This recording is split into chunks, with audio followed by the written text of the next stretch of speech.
1950 से 60 का दौर भारत के लिए एक सुनहरा और संघर्षशील समय था। यह वो समय था जब लोग कम संसाधनों में भी खुश रहते थे। सिनेमा में राज कपूर, दिलीप कुमार और मधुबाला का जादू था और मोहल्लों में लोगों के बीच अपनापन होता था। इस दौर की कुछ खास यादें आज भी लोगों के दिलों में बसी हुई है। गांवों में शाम होते ही चौपालों पर बुजुर्गों की महफिल जमती थी। इतने मेहनत से आपके लिए वीडियो बनाते हैं तो एक लाइक और सब्सक्राइब जरूर करें। बच्चे खुले मैदानों में गिल्ली डंडा और कबड्डी खेलते थे। शहरों में गलियों में खोमचे वाले चाट, कुल्फी और मूंगफली बेचते नजर आते थे। पड़ोसियों में अटूट प्रेम था। हर खुशी और गम में साथ निभाया जाता था। स्कूलों में लकड़ी की तख्तियां और कलम दवात का इस्तेमाल होता था। मास्टर जी की छड़ी से डर लगता था, लेकिन पढ़ाई में अनुशासन था। बच्चे लंबी दूरियां पैदल चलकर स्कूल जाते थे, फिर भी पढ़ाई के प्रति जुनून था। रेडियो ही मनोरंजन का मुख्य साधन था। लोग बिना का गीतमाला और अमीन सयानी की आवाज के दीवाने थे।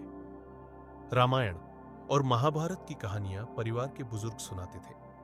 लोग सिनेमा देखने के लिए लंबी लाइन में लगते थे और ब्लैक में टिकट खरीदना आम बात थी। 1950-60 का हिंदी सिनेमा राज कपूर, देव आनंद और दिलीप कुमार जैसे दिग्गज कलाकारों का जमाना था। गीता दत्त, लता मंगेशकर और मोहम्मद रफी के गाने दिल को छू जाते थे। मदर इंडिया, मुगल-ए-आजम जैसी फिल्में उस दौर की सबसे यादगार फिल्में थीं। सादगी भरी जिंदगी थी, फिजूल खर्ची कम थी और लोगों में संतोष ज्यादा था। महिलाएं घर में सिलाई बुनाई करती थीं और पुरुष चारपाई पर बैठकर अखबार पढ़ते थे। त्योहारों पर पूरा मोहल्ला एक परिवार की तरह इकट्ठा होता था।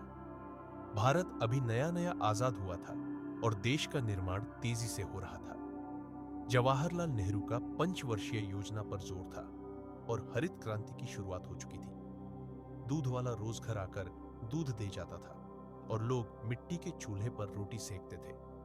1950 से 60 का दौर आज के आधुनिक समय से बहुत अलग था। कम संसाधनों में भी लोग खुश रहते थे, रिश्ते सच्चे होते थे और जिंदगी में अपनापन था। यह वो समय था जब जिंदगी धीमी थी, लेकिन उसमें सच्ची खुशियां बसी थी।